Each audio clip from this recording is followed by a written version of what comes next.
दोस्तों, कैसे हो आप लोग। मैं आज के इस वीडियो में आपकी भारी डिमांड पे मैं लाया हूँ गणित की कॉपी कैसे लिखना है। ठीक है, और आप देख सकते हैं। और इसके अलावा मैं मॉडल पेपर का जो आपकी यूपीएमएसपी की वेबसाइट पे है उसको सॉल्व कराने वाला हूँ। तो वीडियो को लास्ट तक ज़रूर देखिएगा और कुछ इंपॉर्टेंट चीज़ों का भी ध्यान रखना है, उसको भी मैं बताने वाला हूँ। इसके अलावा मैथ की कैसे प्रिपरेशन करें, समाकलन के इंपॉर्टेंट क्वेश्चन, अवकलन के इंपॉर्टेंट क्वेश्चन और भी अदर चैप्टर्स के इंपॉर्टेंट क्वेश्चन की मैं वीडियो अपलोड कर चुका हूं। तो आप मैथ की प्रिपरेशन वाले प्लेलिस्ट पे जाकर देख सकते हैं। अदर सब्जेक्ट के भी, जैसे आपका केमिस्ट्री हुआ, फिजिक्स हुआ, इंग्लिश हुआ, इनकी मैंने अपलोड की है। तो आप हर सब्जेक्ट की बनी हुई है प्लेलिस्ट, आप जाके देख सकते हैं। दोस्तों से ज़्यादा शेयर कीजिए जिससे अदर स्टूडेंट्स का भी फ़ायदा हो सके। और अगर आप चैनल पर नए हो तो सब्सक्राइब कीजिए, लाइक कीजिए। तो चलिए स्टार्ट करते हैं वीडियो को। तो सबसे पहले बात करें, आप पेपर देखते हैं तो इसमें कुल 9 प्रश्न होते हैं और ये हमारा पूर्णांक 100 का होता है। 3 घंटे 15 मिनट में करना होता है। तो जो हमारा पहला क्वेश्चन है वो है, एमसीक्यू होते हैं 5। तो पहले का है, मान लीजिए कि fx बराबर 3x द्वारा परिभाषित फलन f सच दैट R2R है, सही उत्तर चुनिए। तो इसका सही उत्तर है एकेकी आच्छादक, क्योंकि आपका यहाँ पे 3x1 इक्वल टू 3x2 करेंगे तो x1 इक्वल टू x2 आ जाएगा। और इसमें सारे R2R हैं, मतलब सारे संबंध हैं, मतलब 1 to 1। और आच्छादक है, पूर्ण है, कोई ऐसा अवयव नहीं है सहप्रांत में जो प्रांत के किसी अवयव से संबंधित नहीं है, इसलिए जो है ये एक ही आच्छादक है। आप करके देख सकते हैं। इसके बाद बात करूँ मैं अगले क्वेश्चन की, तो वो है खा नंबर, यदि समुच्चय n में r equal to A B such that a equal to B minus 2 B is greater than 6 द्वारा प्रोडक्ट संबंध आर है, निम्नलिखित में से सही उत्तर चुनिए। तो अगर आप देखेंगे तो इसमें लिखा है 6 से बड़ा है बी। ठीक है, तो अब अगर हम देखेंगे इसमें एलिमिनेट करके तो हमारे पास पहला ऑप्शन नहीं हो सकता, क्योंकि ये जो है इसमें जो बी है वो 4 है। तो अब बचे हमारे पास दूसरा, तीसरा, चौथा। तो अगर आप देखेंगे तो ये बी माइनस 2 है, यानी कि जो आपकी ए की वैल्यू होगी वो बी से 2 कम होगी। तो अगर आप यहाँ पे देखें तो यहाँ पे गैप 5 का है, तो ये हो नहीं सकता। यहाँ पे गैप 2 का है तो ये होगा, यहाँ पे 1 का है तो इसका सही आंसर होगा ये। इसके बाद अगर मैं बात करूँ अगले क्वेश्चन की, तो वो है आपका गा नंबर समाकलन इंटीग्रेशन x e की पावर x dx का मान ज्ञात कीजिए। तो इसका आप खंडशाह समाकलन का लगाएंगे फॉर्मूला, तो इसका आपका तीसरा वाला आ जाएगा x माइनस 1 इंटू ई की पावर x। ठीक है, इसके बाद बात करूं आगे क्वेश्चन की, तो वो है आपका घा नंबर अवकल समीकरण 2x² d2y upon dx2 minus 3dy upon dx plus Y equal to 0 की कोटि है। तो इसका सही आंसर होगा 2।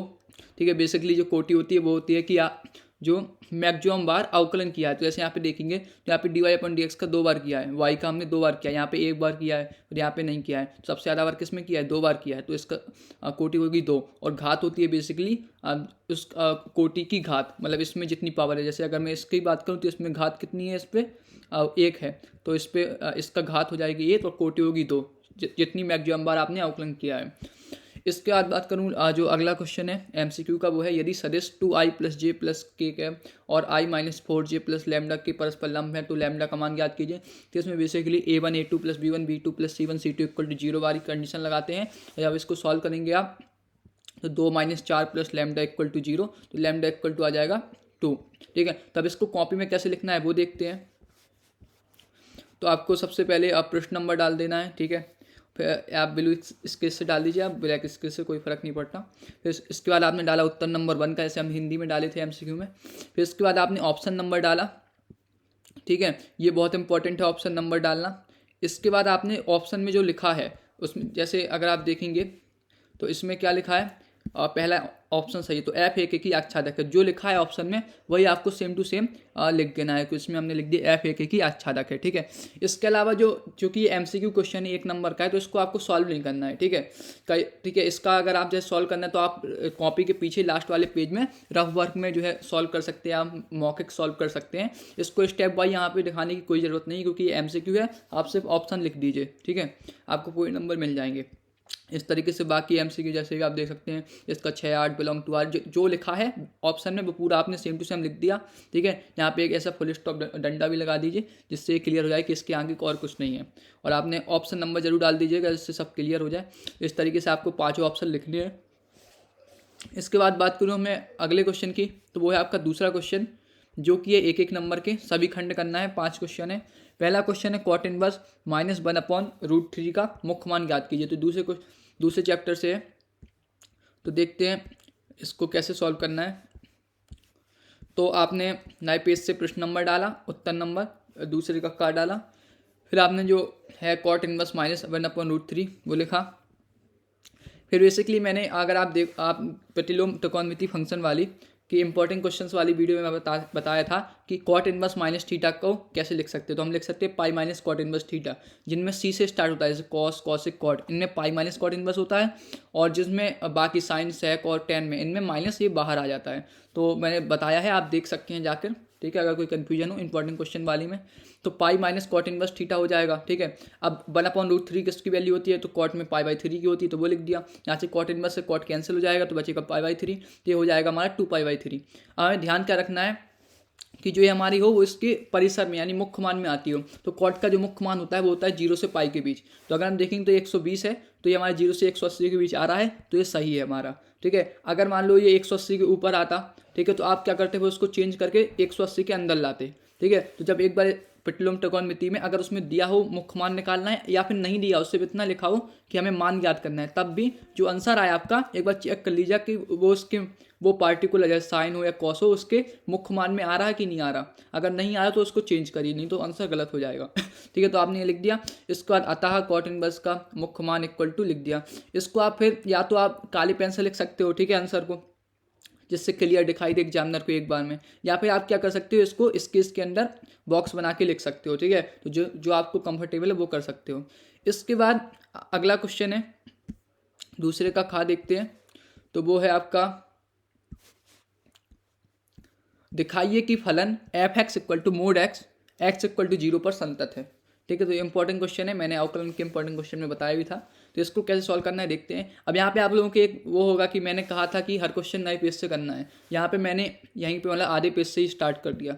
तो एक ध्यान रखना, मैंने कहा था कि कुछ नए क्वेश्चन को नए पेज से करना है। यहाँ पे अगर आप देखेंगे तो ये दूसरे के अंदर सब पार्ट्स हैं, यानी काखा, गाघा, अंगा, तो इसको आपको जो है मतलब लगातार करते रहना है, इसमें आपको पेज नहीं छोड़ना है, ठीक है। इसमें आपको जैसे आपका क्वेश्चन खत्म हो उसके बाद करना है, ठीक है। इसमें आपको जगह नहीं छोड़नी है, ठीक है। आपको मतलब पेज किस में छोड़ना है, 5 नंबर वाले में छोड़ना है। ये 1 नंबर और 2 नंबर वाले में आप कंटिन्यू कीजिए, मतलब दूसरे का का, दूसरे का खा, दूसरे का गा, अभी मैं दिखाऊंगा, ठीक है।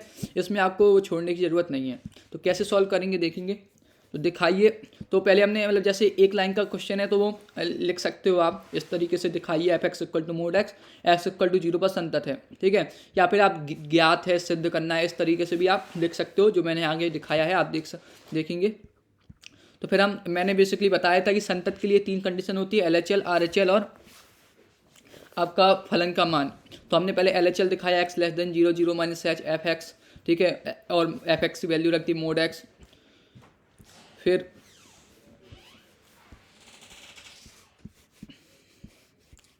इसके बाद फिर x की जगह हमने रख दिया 0 - h, इसकी वैल्यू होगी -h, चूँकि मोड के अंदर है तो यहाँ h हो जाएगा। फिर हमने लिमिट का मान रख दिया, 0 आ गया। इस तरीके से हम RHL सॉल्व करेंगे, x > 0 के लिए 0 + h, f(x) mod x 0 + h, ठीक है। यहाँ पे जो है h आ जाएगा और मान रखेंगे तो 0 आ जाएगा।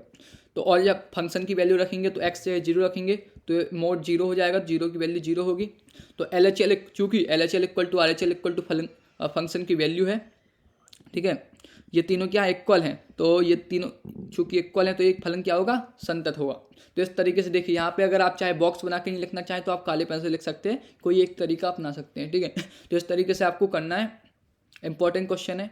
इसके बाद बात करूँ मैं अगले क्वेश्चन की, तो वो है आपका गा नंबर, अवकल समीकरण xy d2y/dx2 + x dy/dx का होल स्क्वायर -y dy/dx = 0 की कोटि एवं घात बताइए।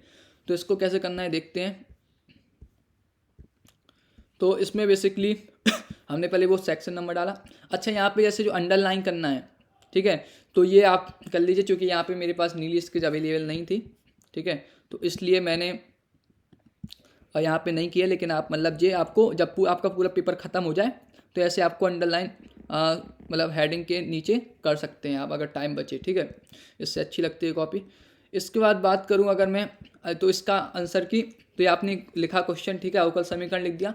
कोटि इक्वल टू, अब जैसा मैंने बताया था सबसे ज़्यादा बार अवकलन हो, तो अगर आप देखेंगे यहाँ पे एक बार हुआ है, यहाँ पे एक बार हुआ है, यहाँ पे 2 बार हुआ, तो सबसे मैक्सिमम कितना है 2 बार। और घात क्या होती है बेसिकली, जितनी बार मतलब जिसका अवकलन सबसे ज़्यादा बार हुआ उसकी घात। तो यहाँ पे अगर आप देखेंगे तो इसकी घात कितनी है, 1 है, तो इसकी घात हो जाएगी 1। यहाँ पे हम कई बार गलती क्या कर देते हैं, हम घात 2 देख लेते हैं मैक्सिमम के चक्कर में, लेकिन घात जो है बेसिकली जिसकी कोटि मैक्सिमम होगी उसी की घात हम देखते हैं, ठीक है। तो इसकी घात हम देखेंगे तो इसकी घात हो जाएगी 1। आई होप समझ में आ गया होगा। इसका बाद देखते हैं अगला क्वेश्चन, तो वो है 2 बिंदुओं -2, 4, -5 और 1, 2, 3 को मिलाने वाली रेखा की कोसाइन ज्ञात कीजिए, दिक् कोज्या। तो ये कैसे करेंगे, हमने वो डाला, ठीक है। इसके बाद फिर हमने बिंदु लिख लिए, बिंदु ए और बी हमने अपने मन से मान लिए, ठीक है। फिर इसके बाद इसको हम लिख सकते हैं इस तरीके से सदिश रूप में, इसको हमने सदिश रूप में व्यक्त किया। फिर मिलाने 2 बिंदुओं को मिलाने वाली रेखा A B equal to basically क्या होता है बी माइनस ए, तो हमने ये घटाया तो 1 1 में से 2 गया, प्लस हो जाएगा तो ये 3 हो जाएगा, ठीक है। इसको घटाएंगे अब बी में से 1 हो तो ये आपका आ जाएगा, ठीक है। आपको मतलब जब चूंकि 1 नंबर का है तो आपको एक एक स्टेप दिखाने की जरूरत नहीं है, आप 1-2 स्टेप कम कर सकते हो, ठीक है, जिससे आपका टाइम बच जाए। फिर आपने मोड ए भी दिखा दिया √77 और माना कोण अल्फा बीटा गामा है, अतः इनकी 2 कोसाइन है, कॉस अल्फा इक्वल टू, तो बेसिकली क्या होता है 3/√77, कॉस बीटा हो जाएगा -2/√77 और कॉस गामा हो जाएगा 8/√77। तो आप इस तरीके से इसको काले पेन से लिख दीजिए आंसर को, या आप बॉर्डर के अंदर ब्लैक स्केच के बॉर्डर के अंदर भी कर सकते हो, तो वो आप देख लीजिए। इसके बाद बात करूँ अगले क्वेश्चन की, तो वो अंगा नंबर है, यदि P A equal to 7/13, P B equal to 9/13 और P A intersection B equal to 4/13, तो पी ए अपॉन बी का मान ज्ञात कीजिए। तो ये देखते हैं कैसे करना है। इसके बाद तो देखिए पहले हमने ये डाला, अब देखिए इस तरीके से मैं कह रहा था, आप इस तरीके से भी कर सकते हैं कि दिया है या ज्ञात है लिख सकते हो। पी ए हमें दिया है, पी बी दिया है, पी इंटरसेक्शन बी दिया है, ठीक है, और हमें ज्ञात क्या करना है पी ए अपॉन बी, तो आप इस इक्वल टू क्वेश्चन मार्क, तो इस तरीके से भी आप कर सकते हो, ज्ञात है, ज्ञात करना है, हल, ठीक है। तो जो आपको अच्छा लगे, बेसिकली ये वाला ज़्यादा अच्छा रहता है तो इसका यूज कीजिए। हल, तो ये आपने बेसिकली फॉर्मूला यूज किया, फॉर्मूले में यहाँ पे वैल्यू रख दी और ये आंसर आ गया, आंसर आ गया, उसको ब्लैक बॉर्डर के अंदर कर दीजिए या काले पेन से लिख दीजिए, ठीक है। इसके बाद जैसे यहाँ पे देखिए आधा पेज बच गया। अब चूंकि इसके बाद नया क्वेश्चन है 3रा नंबर, तो यहाँ पे आप ये आधा पेज छोड़ दीजिए, ठीक है। अगर इसके बाद एक और सेक्शन होता, मान लो 4 नंबर होता, जो कि नहीं है, लेकिन अगर होता तो आप फिर उसके कंटिन्यू करते, ठीक है। इसके बाद बात करें तीसरे क्वेश्चन की, जो 2 नंबर के हैं, इसमें 4 क्वेश्चन है। पहला क्वेश्चन है, यदि A equal to 1 2, B equal to 3 4, तो ए और बी में संबंधों की संख्या ज्ञात कीजिए। ये वाला क्वेश्चन इंपॉर्टेंट है और मैंने पहले चैप्टर के इंपॉर्टेंट क्वेश्चन में आपका संबंध एवं फलन में ये वाला बताया भी था, ठीक है। देखते हैं इसको कैसे करना है। तो आपने प्रश्न नंबर डाला, उत्तर नंबर डाला, ये यहाँ पे मैंने काले स्केच से डाल दिया, आप अल्टरनेट कर लीजिए, एक को काले से एक को नीले से, ठीक है। इसका आपने लिखा है दिया है A equal to B equal to, ज्ञात करना है ए से बी में संबंधों की संख्या, ठीक है। फिर हल लिखा, फिर आपने लिखा समुच्चय में अवयवों की संख्या m कितनी है 2, n कितना है 2। अब जैसे यहाँ पे है तो यहाँ पे आप ऐसे कर सकते हो डॉट डॉट, मतलब ज़्यादा, जिससे आपका टाइम बचेगा अगर सेम लिखना है। n इक्वल टू 2, ए से बी में संबंधों की संख्या 2 की पावर mn, 2 की पावर 4 इक्वल टू 16। यहाँ पे आपने यहाँ पे ब्लैक पेन से लिख दिया, ठीक है, आंसर। फिर इसके बाद अगला क्वेश्चन है, यदि y equal to A sine X plus B cos X equal to है, तो सीख दीजिए कि d2y upon dx2 plus y equal to 0। तो ये वाला बहुत इंपॉर्टेंट क्वेश्चन है, ठीक है, और ये वाला मतलब बहुत बार आता है, किसी न किसी सेट में आएगा। तो ये वाला देखते हैं, ये वाला 1 मिनट। तो आपने लिखा, देखिए अब चूंकि ये का के बाद खा खंड है, सब पार्ट है, तो आपने 1-2 लाइन छोड़ के वहीं से किया, ठीक है। ज्ञात है, आप अवकल समीकरण लिख दिया, सिद्ध करना है, अगर ज्ञात करना है या फिर सिद्ध करना है, 2 चीज़ें होती है, तो आप उस हिसाब से लिख दीजिए, ठीक है। फिर उसका आपने हल लिखा, आपने अवकल समीकरण लिखा, तो इसको 2 बार अवकलन करना है, तो आपने अवकलित कर दिया, एक बार तो a cos x minus B sine x आ गया। फिर इसके बाद आप इस तरीके से ही लिख सकते हैं, x के सापेक्ष पुनः अवकलित करने पर, ठीक है, जैसे मैंने वहाँ पे ही लिखा। आप अगर आपके पास टाइम हो और आप मैनेज कर सको तो ये भी लिख दीजिए, x के सापेक्ष अवकलित करने पर, ठीक है, और अच्छा लगता है। जैसे यहाँ पे कटिंग हुई तो आपको बिल्कुल ब्लैक स्केच से ऐसे लाइन करके खींच देना है, ठीक है। d2y अपॉन dx2, फिर आपने ये किया, माइनस कॉमन लिया, y हो गया, और ये आपके यहाँ पे प्रूव हो गया, तो आपने बॉक्स के अंदर कर दिया। तो नॉर्मली आप क्या कीजिए, अगर मान लो छोटा है, मान लो इतना है या इतना है, तो इसको आप बॉक्स के अंदर बंद कर दीजिए। अब मान लो बहुत बड़ी लाइन है, मान लो, ठीक है, पूरी एक लाइन है इतनी बड़ी, तो आप उसको काले पेन से लिख दीजिए, ठीक है। तो ये कर सकते हैं आप। अगला क्वेश्चन देखें तो वो है सदिशों i minus two J plus three के और 3i माइनस टू जे प्लस के बीच का कोण ज्ञात कीजिए। ठीक है, पिछली बार ये नहीं था, लेकिन इस बार दो रेखाओं के बीच का कोण कोर्स में है। ठीक है, तो इसलिए जरूर देख लीजिएगा, इसका फॉर्मूला ध्यान रखिएगा, आ सकता है। तो आपने ज्ञात है लिखा, दोनों ए और बी इसको मान लिया। ठीक है, सदिशों को। फिर हमें फॉर्मूला पता है cos theta equal to A B, इनका अदिश गुणा अपॉन दोनों का मॉड। तो हमने इनका अदिश गुणा किया, ठीक है, और दोनों का मॉड किया, यहाँ पे सॉल्व किया, तो ये आपका आ जाएगा cos theta equal to 10/14, theta equal to cos inverse 10/14। यहाँ पे आपने काले बॉर्डर के अंदर बंद कर दिया। ठीक है, जिससे क्लियर एग्जामिनर को आंसर दिख जाए। ठीक है, इसके बाद बात करूँ अगले क्वेश्चन की, तो वो है यदि x2 3 plus y minus 1 1 equal to 10 5 है तो x और y के मान ज्ञात कीजिए। आप भी से इसमें कुछ नहीं करना, आपको x का अंदर गुणा कर देना है, यहाँ पे y का कर देना, दोनों को जोड़ देना है। तो ऐसे एक तो बनेगी आपकी equation 2x minus Y equal to 10। ठीक है, और एक बनेगी 3x plus Y equal to 5। तो दो इक्वेशन बनेंगे, उन दोनों को सॉल्व करेंगे तो x y के मान आ जाएंगे। क्योंकि अब मेरे पास यहाँ पे टाइम कम था, तो इसलिए मैंने कुछ क्वेश्चन छोड़े हैं, तो ये वाला क्वेश्चन आप स्वयं कीजिए। ठीक है, तो आपको यहाँ पे क्या करना है, बेसिकली यहाँ से आपको उत्तर नंबर 3 का घ डालना है और सॉल्व करना है। ठीक है, अगर मान लो फॉर एग्जांपल इसके बाद ये अगला खंड मतलब अगला सब पार्ट नहीं होता, घा नहीं होता, ठीक है, तो अगर मान लो इतना पेज बचता तो आप छोड़ दीजिए, क्योंकि इसके बाद अगला क्वेश्चन स्टार्ट होना है, तो नए क्वेश्चन के लिए नए पेज से करना है। ठीक है, इसके बाद बात करूँ अगर मैं चौथे नंबर की, तो चौथे का जो है ये आपके 2 नंबर का है, ये भी 4 क्वेश्चन है। दिखाइए कि प्रदत्त फलन f(x) equal to 7x minus 3 r पर एक वर्तमान फलन है। तो इसको देखते हैं कैसे करना है। आपने प्रश्न नंबर डाला, उत्तर नंबर डाला। ठीक है, अब यहाँ पे देखिए, आप या तो वैसे कर सकते हैं, ज्ञात है, ज्ञात करना है या सिद्ध करना है, यहाँ पे या फिर ऐसी लाइन भी लिख सकते हैं जो क्वेश्चन में है। ठीक है, दिखाइए कि फलन f(x) equal to 7x minus 3 r पर एक वर्तमान फलन है। अब जैसे मान लो यहाँ पे कटिंग हो जाए, तो यहाँ पे आपको ऐसे बिल्कुल इसके से सीधे काट देना है। ठीक है, इसके अलावा एक और चीज़ आप क्या कर सकते हो कि आप ऐसे कि आप मतलब ऐसे ना काट कर यहाँ पे ऐसे मान लो आपकी 3-4 लाइनें इकट्ठी गलत हो गई। ठीक है, तो आप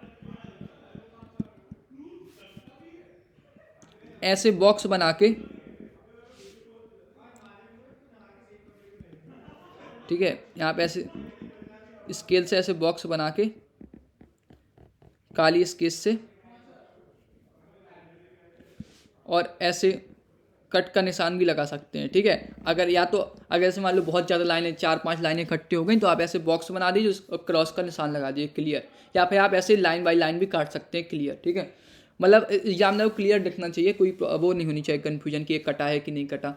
तो कैसे सॉल्व करेंगे, तो माना x1 x2 belongs to r। ठीक है, और x1, ठीक, एक विधि तो ये थी कि मतलब इसका हम अवकलन करते हैं, उसको हम 0 के इक्वल करते हैं, लेकिन जब 0 के इक्वल करेंगे तो यहाँ पे चूंकि 7 बस है, x का कुछ वो बचेगा नहीं, तो उससे ये आंसर नहीं आएगा जो कि मैं कर रहा था। तो इसकी दूसरी विधि होती है कि माना x1 x2 belongs to r।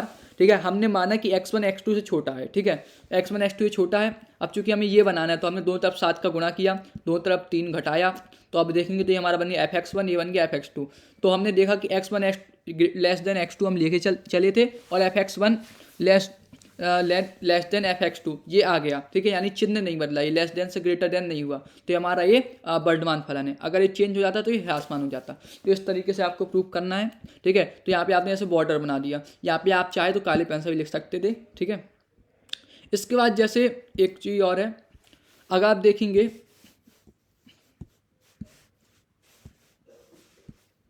तो यहाँ पे जैसे लास्ट में 3-4 लाइनें बची हैं और मैंने छोड़ दिया, तो अगर आप देखेंगे, अगर मान लो इसके बाद आप स्टार्ट करेंगे यहाँ से अगला क्वेश्चन, तो यहाँ पे आपकी 1-2 लाइन ही बचती। ठीक है, तो कोई फ़ायदा नहीं होता नया क्वेश्चन मतलब नया सब पार्ट स्टार्ट करने के लिए, इसलिए मैंने यहाँ पे जगह छोड़ दी। तो अगर मान लो आपकी मान लो 2-3 लाइन छूट रही हैं, 3-4 लाइन, तो आप वो छोड़ दीजिए, भले ही सब पार्ट क्यों ना हो, क्योंकि फ़ायदा नहीं है कुछ यहाँ पे लिखने का, क्योंकि आप 1-2 लाइन ही लिख पाएंगे।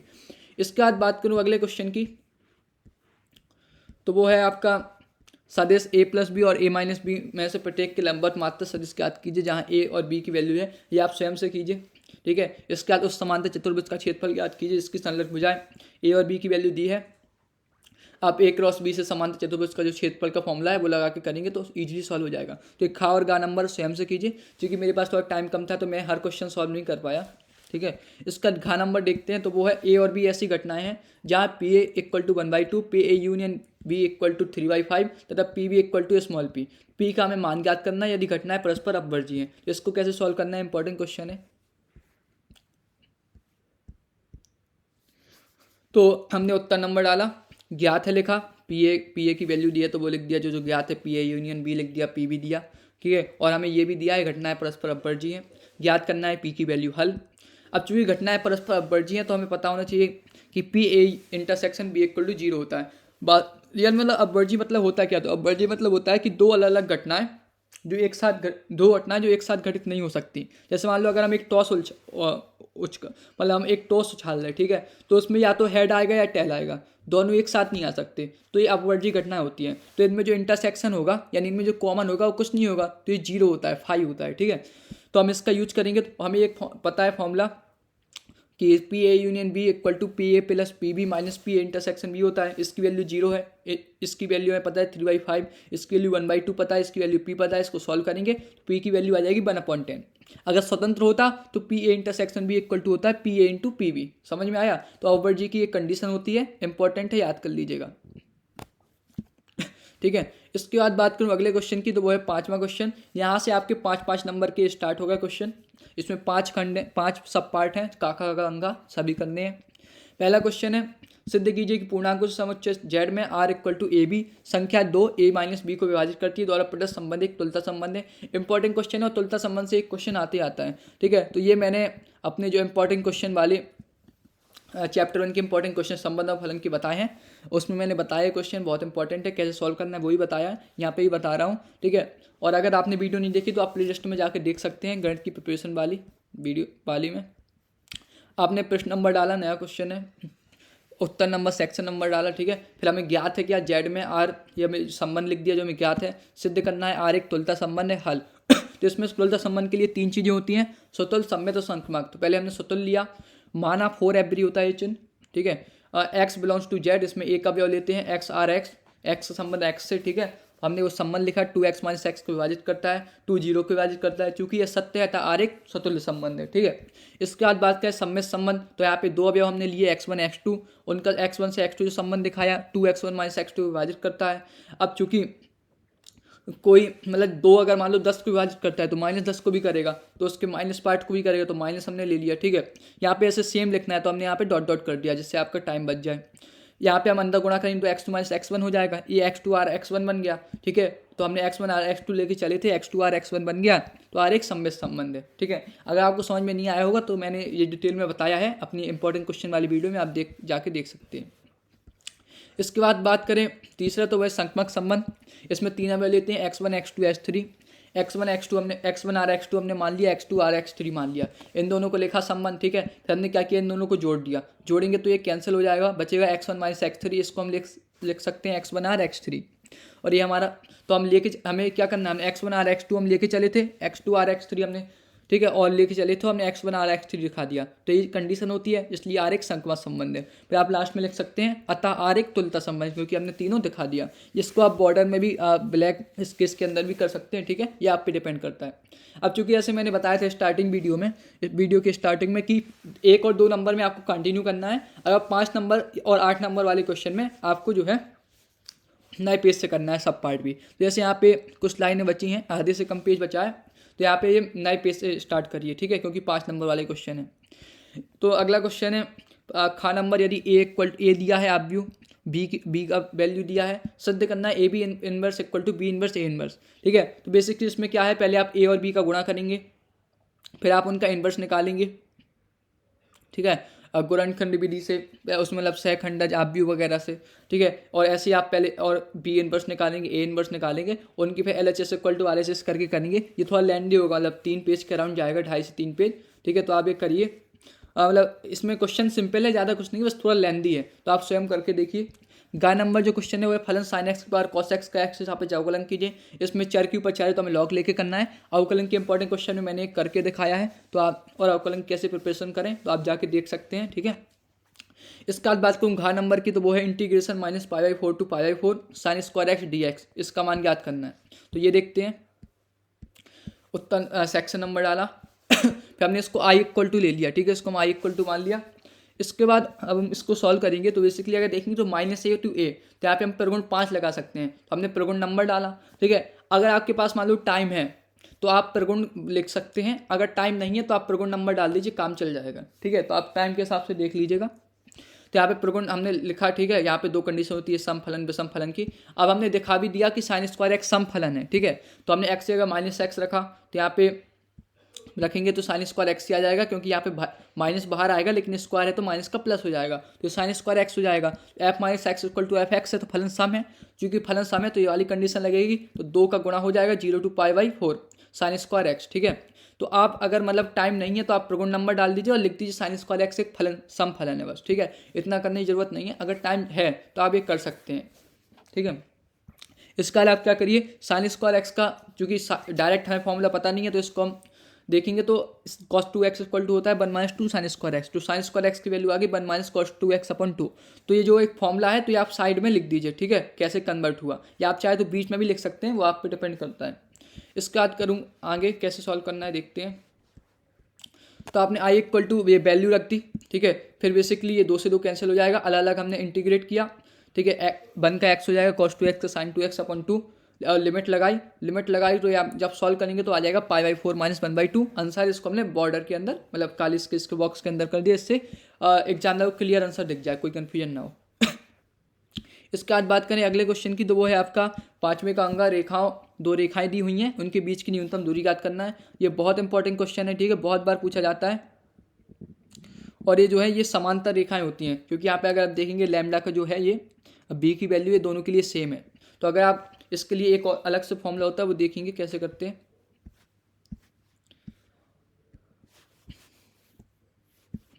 आपने उत्तर नंबर डाला, ज्ञात है लिखा, रेखाएं लिख दी, ठीक है।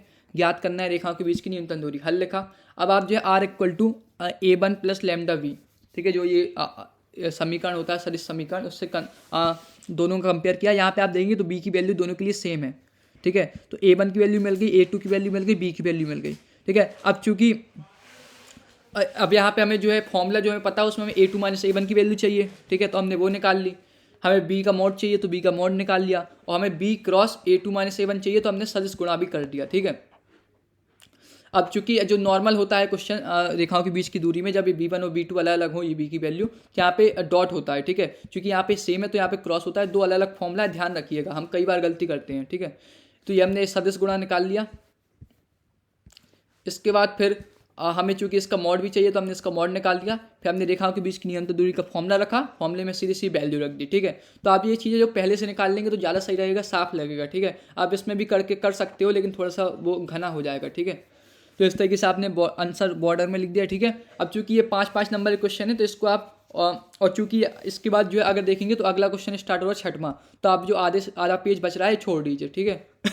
इसके बाद बात करें अगले क्वेश्चन की, वो 6वां क्वेश्चन जिसमें 5-5 नंबर क्वेश्चन है। पहला क्वेश्चन जो है दिखाइए कि f(x) equal to mod x/x, यदि x is not equal to 0 और x equal to 0, x y 0 पर संतत है। जिसमें भी आपको सेम टू सेम करना है जो मैंने दूसरा क्वेश्चन किया था। इसमें आपको LHL दिखानी है, RHL दिखानी है, फलन की वैल्यू, और आप देखेंगे तो LHL इक्वल टू RHL नहीं आएगा, ठीक है। तो आप कर सकते हैं असंतत है, तो करके देखिए, कोई डाउट हो तो पूछिए। दूसरा क्वेश्चन है x equal to 0 m 2y के मध्य वक्र y equal to cos x से घिरे क्षेत्र का क्षेत्रफल ज्ञात कीजिए। तो इसको हम समाकलन के अनुप्रयोग से करेंगे। तो ये हमने क्वेश्चन लिखा, ठीक है। यहाँ पे basically y equal to cos x है, तो हमने x की कई सारी वैल्यू रखी, वैल्यू के आधार पर हमें कई सारे पॉइंट मिल गए, ठीक है। तो हमने पॉइंट के आधार पर एक ग्राफ बनाया, ग्राफ जरूर बनाइए, ठीक है। अगर आप जैसे यहाँ पे 4-5 पॉइंट मैंने दिखाया, आप ज़्यादा नहीं दिखाइए, 2-3 दिखा दीजिए, ठीक है, अगर टाइम कम बचाओ। इस तरीके से आप जो छायांकित भाग है उसको रेखा बना के छायांकित कर दीजिए। इसके बाद जो फॉर्मूला होता है वो हमने लगाया। अब चूंकि यहाँ पे अगर आप देखेंगे चित्र में, तो यहाँ पे सममित का यूज हो रहा है, सिमेट्रिक का। ये जो पार्ट है ये आप देखेंगे तो ये सब चारों सममित हैं, मतलब सिमेट्रिक हैं। तो आप इसका अगर 4 बार गुणा करेंगे इसका, तो ये आप पूरा क्षेत्रफल जो हमें चाहिए 1 2 3 4 तो ये आ जाएगा, ठीक है। तो हमने बेसिकली क्या किया, 4 × 0 to π/2 cos x सॉल्व किया, 4 वर्ग का ही आ गया, ठीक है। इसको ब्रैकेट के अंदर किया। अब चूंकि ये 5 नंबर वाले सब पार्ट है तो इसको नए पेज से कीजिए, 1-2 वाले को कंटिन्यू कीजिए, ठीक है। इसके बाद बात करें आगे,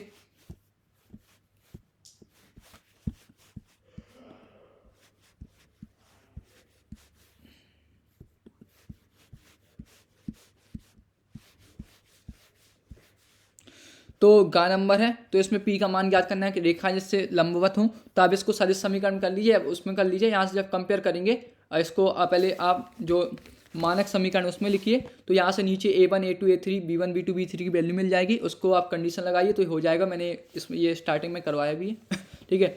घ नंबर है निम्नलिखित विवरणों के अंतर्गत z equal to 3x plus 2y का न्यूनतीकरण कीजिए, न्यूनतमीकरण। तो इससे एक क्वेश्चन आता है, इंपॉर्टेंट है, देख लीजिए और सिंपल भी है। इसमें आप सबसे पहले क्या करेंगे, जो हमें दिया है वो ज्ञात है वो लिख दिया, समीकरण लिख दी, ज्ञात करना है। इसमें आप इस तरीके की सारणी बना सकते हैं, जिसमें आपने समीकरण लिख दी, उनको पहले समीकरण में चेंज किया, फिर आपने क्या किया, यहाँ पे बिंदु सेटिस्फाई किया, मतलब एक बार x को 0 मान लिया, एक बार y को 0 मान लिया, तो उसके जो बिंदु मिल गए, ठीक है, दोनों को यहाँ पे बिंदु मिल जाएंगे a b और p q। फिर हम यहाँ पे परीक्षण करेंगे, यहाँ पे समीकरण 0 से 0 संतुष्ट कराएंगे, तो यहाँ पे 0 इज ग्रेटर देन 18 है ना, ग्रेटर एंड इक्वल देन 8, तो ये असत्य है, यहाँ पे सत्य है, तो असत्य है तो मूल बिंदु से दूर, मूल बिंदु की ओर। तो इस तरीके की आप सारणी बना सकते हैं, सिस्टमेटिक अलग अलग कर सकते हैं, वो आप पे डिपेंड करता है। इसके बाद फिर आपने ग्राफ बनाया, तो यहाँ पे आप देख सकते हैं ये रेखा है x plus Y equal to 8, ये है 3x plus 5y equal to 15। ये देखिए इस साइड जा रही है ऊपर की ओर, अंदर की ओर। अब चूंकि आप देखेंगे तो इनमें कोई कॉमन नहीं है, जिसलिए आप देख सकते हैं यहाँ पर कोई वही निश्चित नहीं आता, जेड का कोई न्यूनतम मान संभव नहीं है, ठीक है।